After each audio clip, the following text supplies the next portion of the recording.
حضرت عبدالله بن مسعود دی رسول علیہ السلام یو ډیر مشهور جلیل القدر صحابی ده. دی وایي چې جناب رسول الله صلی الله علیه وسلم او فرمایل علیکم بالصدق، په خپل ځان باندې رښتیا ویل لازم کړئ. معنی دا ده چې د رښتیا ویلو عادت خپل کړئ. فإن الصدق يهدي إلى البر، ځکه چې رښتیا ویل انسان ته د نیکۍ لاره ښیي او د نیکۍ شوق او رغبت په زړه کې پیدا کوي.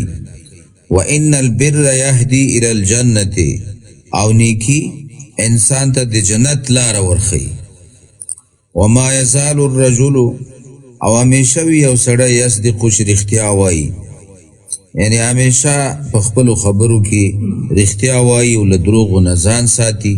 ويتحرى الصدق، او په رښتیا ویلو کې کوشش کوي، هغه خبره نه کوي چې هغې باره کې څه واقعیت او حقیقت ورته معلوم نه وي، نو د رښتیا ویلو کوشش جاری ساتي او دا اراده وي چې زه به دروغ نه وایم. حتی یکتب عند الله صدیقا، تر دې چې د الله جل جلاله په نزد د صدیق او رښتیا ویونکی ولیکل شي. وإیاکم والکذب، او ځان له دروغو وساتئ. فإن الكذب يهدي إلى الفجور، ځکه چې دروغ ویل انسان ته د بدۍ لاره ورښیي.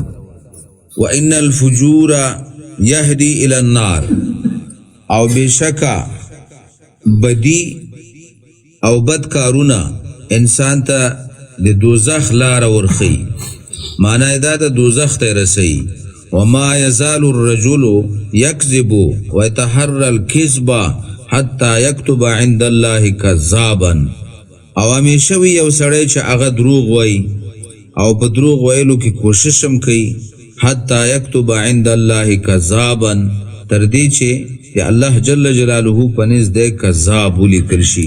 متفقون علیه حدیث ده. متفقون علیه هغه حدیث ته وایي چې بخاري او مسلم دواړو ورباندې اتفاق کړی. دا خو د دې حدیث لفظي ترجمه وه، او مطلب یې دا و چې انسان باید له دروغو نه ځان وساتي، ځکه دروغ داسې یو بد عمل ده او یو بد کار ده چې د انسان وقار او اعتبار خرابوي او د انسان حیثیت خرابوي.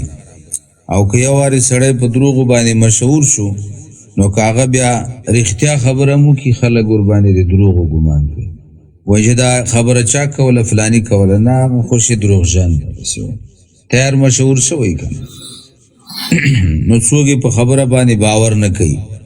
یو بل حدیث شریف کې راغلی دی چې دا کرام الکاتبین او حفظه ملکې دا انسان سره همیشه ګرځي او ورسره یي، او څوک چې دروغ وایي نو دا فرشتې د یو میل په اندازه له دې انسان نه لرې تښتي، د هغه بدبویي په وجه چې له دې دروغجن نه راځي.